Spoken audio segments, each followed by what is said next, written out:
You are listening to the Keep the Weight Off podcast with Dr. Angela, episode number 57.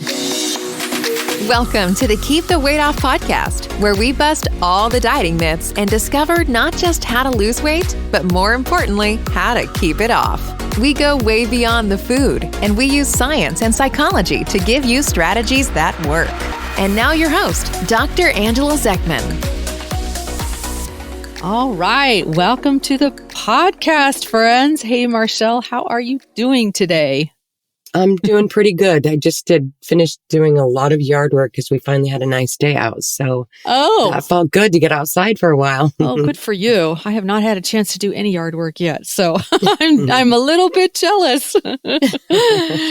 Okay. So this is what we aspire to when we're like, yard work, go for it, right? Right. All right. Well, today, everyone, I wanted to talk about something that came up for us in the membership on one of our coaching calls. So I do these coaching calls with our members every Tuesday. And we were talking about these two competing desires that we have going on when we're thinking about trying to lose weight. And it's almost like we're always fighting with ourselves because there's the desire for weight loss, right? And then there's the desire to just eat whatever we want. And it's like, well, have you ever had that? Have you ever felt that competition in your head? Of course. I want to be thin and look good in my clothes, but I also want to eat all the tacos. Right. So, yeah. And I want to eat ice cream and candy bars and chocolate cake. And right. I don't ever want to have to worry about my weight. So, you know, it's interesting. There is a genetic defect that will allow you to eat fructose and not gain weight because all the fructose just gets sent out. Did we talk about this one time? Have we ever talked about this? No, but that sounds interesting. I know there are this very rare genetic defect. And when Siggy and I heard about this, we were like, oh, we want this defect, but no way. Me too. Because then you could eat all the sugar you wanted and never have any of the side effects from it. So, who are these people? I know. They're very rare birds. Well, at any rate, yes, I have had this desire to lose weight and this desire to just eat whatever I want. And I wanted to talk about this because I want you, our podcast listener, to listen carefully and hear me out because what I'm going to teach you today is profoundly important. And it's something you've probably never heard on any diet program that you've ever been on for sure. So, and you know, we're always all about anti-dieting, right, Marchelle? Yes, we are. We are not going to be dieting around here. So I want to unpack this. Now, I remember when I was a teenager, I might have mentioned this in a really early podcast. So some of you who have just found us, you might not have heard this story. So I'm just going to tell you the story. I was a teenager and I was working. I went to a private Catholic school that my parents could not afford, and it was high school. And so I was working after school to help pay my tuition. And every day after school, while I was waiting to start my job in the school office, I would go to the school library and I'd do my homework. And when I was done with my homework, I would read whatever I could find. And oftentimes it was 17 magazine. Did you ever read that one? Oh my gosh, yes. As a teenager? I used to compare myself to all of the girls in 17 magazine. It was horrible.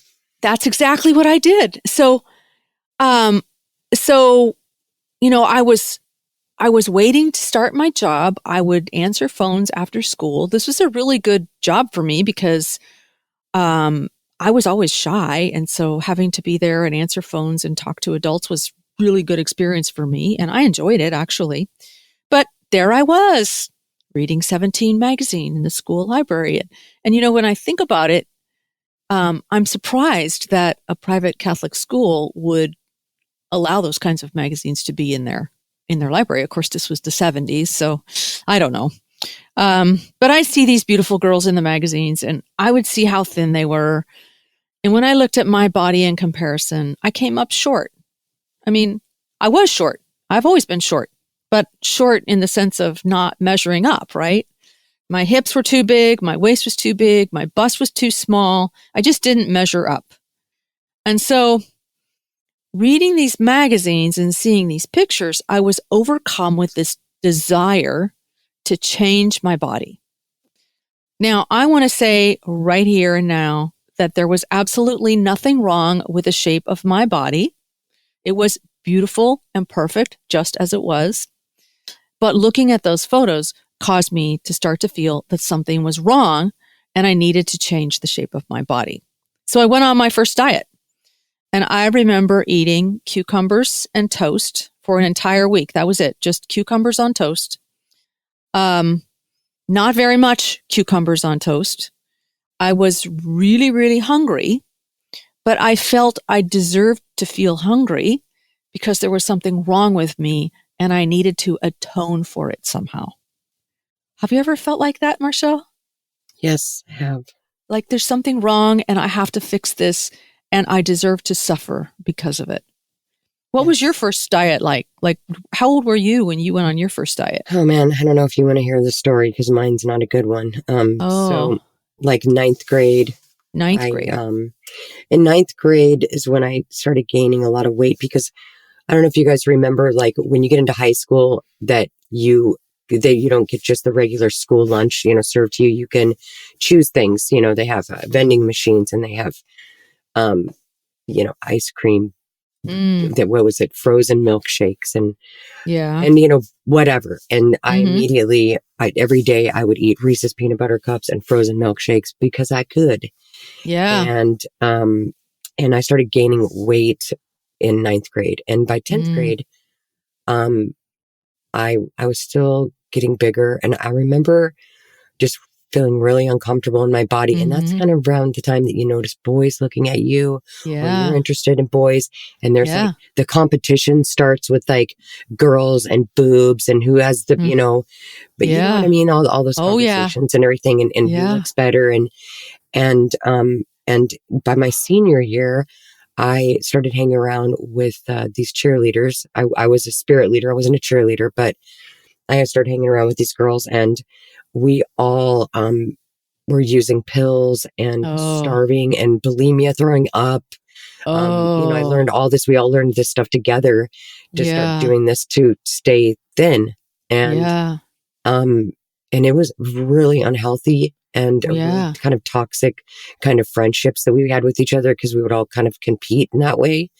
And it was just really, really unhealthy. Yeah. And I didn't even know that it was so unhealthy because all I was trying to do was keep up with everybody else.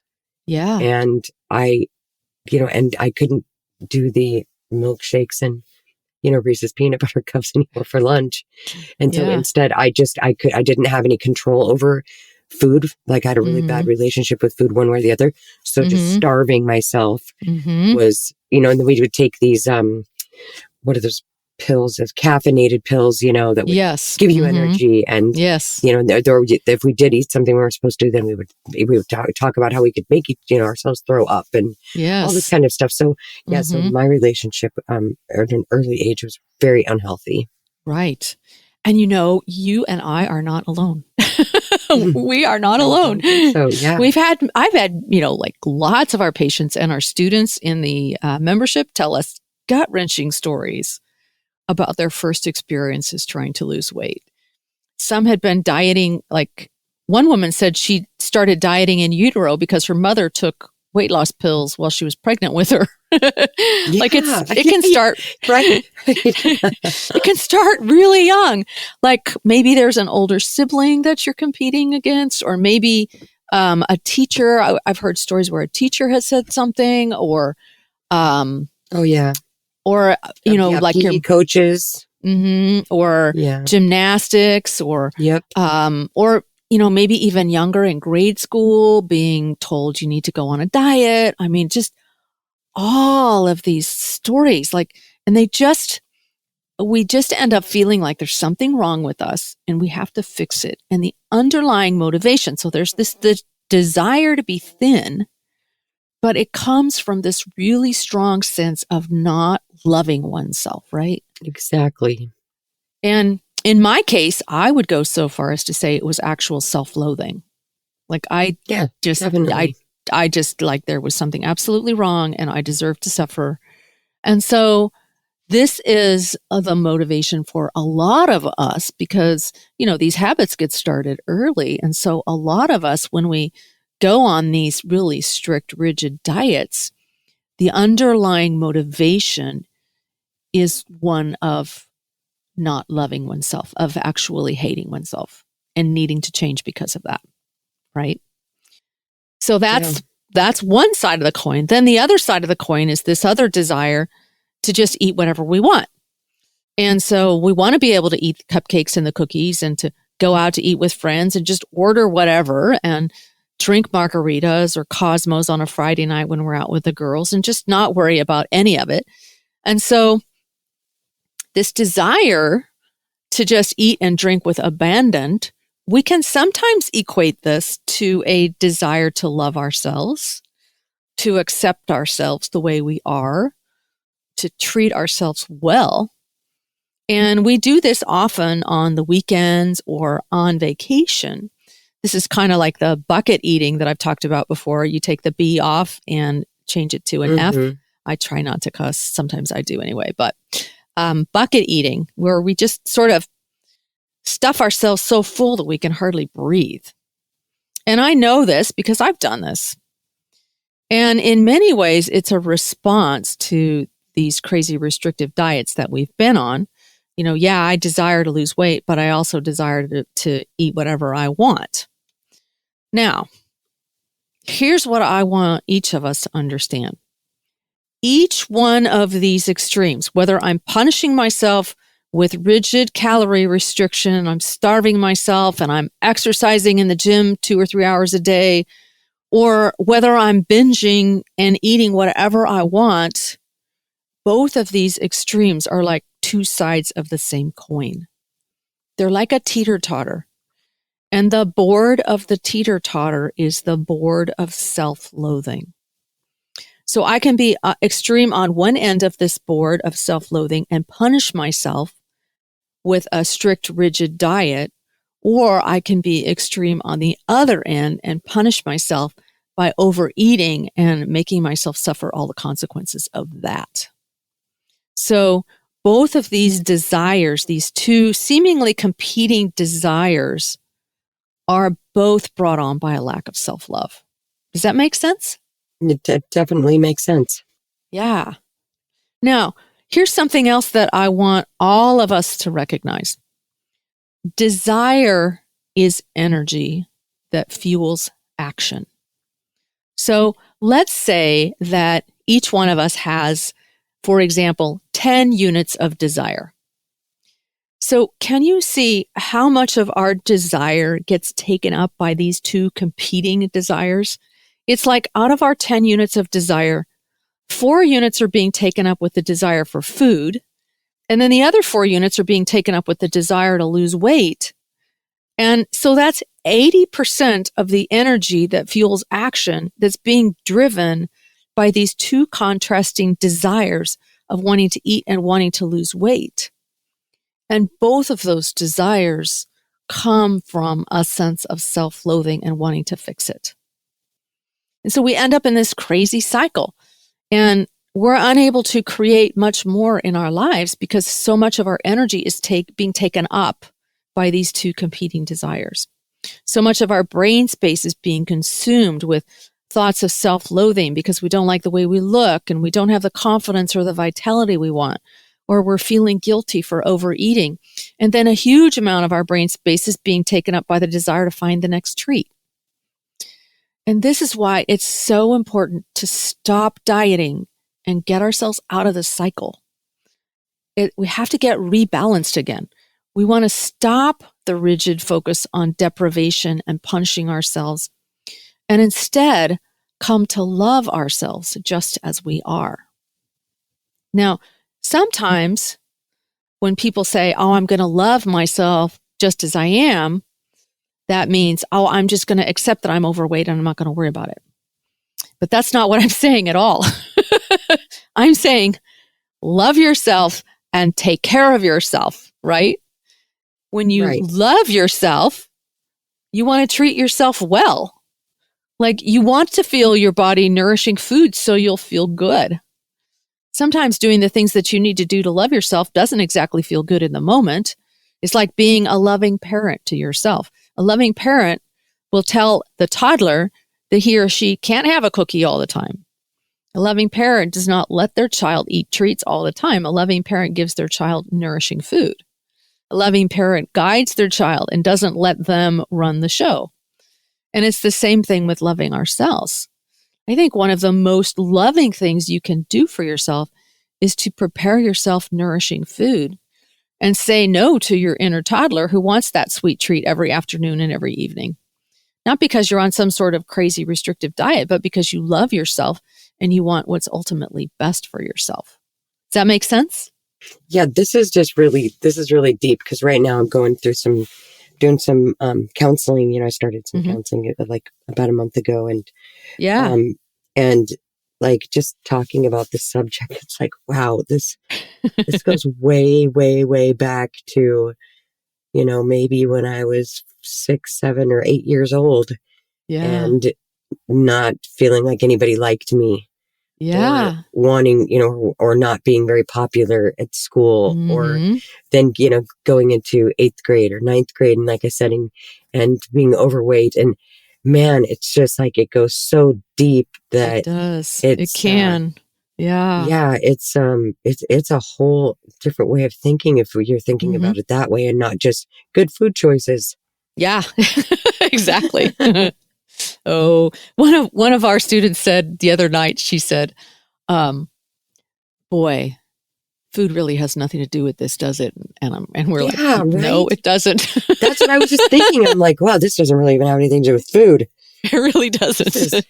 Wow. Yeah. I mean, this has to do with this would go with like so many other things, just the way we treat people. I teach people how to treat us, exactly. what we'll put up with, boundaries, just food is part of it. But man, this whole like self-loathing and self-loving, this is some deep stuff. Yeah. Well, this is really the important shift. And what I always say, the weight loss journey done well is a journey of evolution, of personal evolution. And basically it's a desire, it's a journey of from self-loathing to self-love, really. Like you want to love yourself back to your optimal perfect body, whatever that is for you. Right. If you know that you're eating when you're feeling hungry and you're not using food to buffer emotions, food or alcohol to buffer emotions, your body is going to be the body that it was always meant to be. And then you just eat what's good and delicious for you, like healthy for you. That nourishing. Makes sense. But for me, I always thought like that I was loving myself by feeding myself sugar because it made me feel better. So I confused that for, I don't feel good and I love myself. So I want to, I want to feel better. So I need that dopamine hit. You see what I mean? It's like food has lied to me for so long. It's confusing. It's confusing. So to turn that around and if you love yourself, then you're going to be eating stuff that you're not craving, which is different because like I said, I eat foods that I crave because I feel like I want to make myself feel better because I love myself and I'm trying to comfort myself. So that's a huge shift. It is a huge shift. Yeah. So when you love yourself, you want the best for yourself, right? Right. And you treat yourself well. And you listen to yourself and you listen to your feelings and you take your feelings seriously. You don't try to drown them in a bowl of ice cream. You listen and you learn. And that's what we support you with in the Empowered Weight Loss membership. We help you learn how to love yourself back into the body you're meant to be living in and to love yourself back into lasting health. And what's interesting is the other thing that happens for you is that when you get off this crazy food and weight loss merry-go-round and stop thinking about this stuff all the time, like you have more energy for new desires. So imagine that the 8 units of desire that's no longer being taken up with thoughts of wanting food or wanting to lose weight, because those things are now handled. What else do you want in life? Sometimes people have spent so much time sort of obsessed with these desires that they have, no idea what else they might want. But trust me, there are plenty of other creative desires available to you. And that's the joy of lasting weight loss. We've had people quit their jobs and do something else totally different. We've had people take up all kinds of awesome hobbies. We've had people do all kinds of other things. Once these units of desire are freed up, it's amazing what happens in your life. Cool, huh? Yes, I'm still working on this. Yeah, it's a process. It's not something that happens overnight either. And that's the other thing that I want everybody to know is if you've ever heard anybody say that you can lose 10 pounds in a week or you can lose 30 pounds in 30 days and you can, like it's just a really quick weight loss schemes. No, that's not going to work. So we have a 30-day done with dieting boot camp, but this isn't like 30 days and you're going to lose all your weight. This is 30 days and you're going to learn from me with a video every day what it takes to lose weight and keep it off. So that's a really cool thing. That would be if anybody who is interested in getting started working with us, that's the place to start is the 30-day done with dieting boot camp. So I agree. And you automatically get everything that we have in the Empowered Weight Loss membership while you're in that boot camp too. So you can come to these support calls and learn about some of this deeper stuff too. It's very cool. It's a lot of fun. So it's not always fun. Sometimes it's hard. And sometimes you got to dig deep. Sometimes, cry a little bit. Yeah. Sometimes, we discover some things about ourselves, but it's really worth it. And like I said, I'm working on it myself. Mm-hmm. I mean, I've discovered that I have to dig a little deeper than I was at first because I was sort of brushing through it, just thinking, okay, I got this. I'm cured. Yeah. and then I kept wondering, like, well, why does it seem like everybody else has got this under control but me? Which I know that not everybody else does, but I felt like when I compared, that's the first thing is quit comparing yourself to other people. Exactly. But, but this is a thing that it's going to take a while for me to really start, just get those pathways going in a better direction because it's very easy for me to slip back into the dopamine hit and the feel good foods and that. So it's definitely a journey and it's worth it. Yeah, so worth it. All right, awesome. So thank you for listening, all of you who are listening, and if you wouldn't mind putting up a review on iTunes, then that would be great. If you want to rate and review the podcast, that would be very awesome. And we will see you all next week. Take care, everybody. Bye. All right. Goodbye, everybody. Hey, if you really want to lose weight and keep it off for good, your next step is to sign up for Dr. Angela's free weight loss course, where you're going to learn everything you need to get started on your weight loss journey the right way. Just head over to journeybeyondweightloss.com/free course to sign up. Also, it would be awesome if you could take a few moments and write a review on iTunes. Thanks, and we'll see you in Journey Beyond Weight Loss.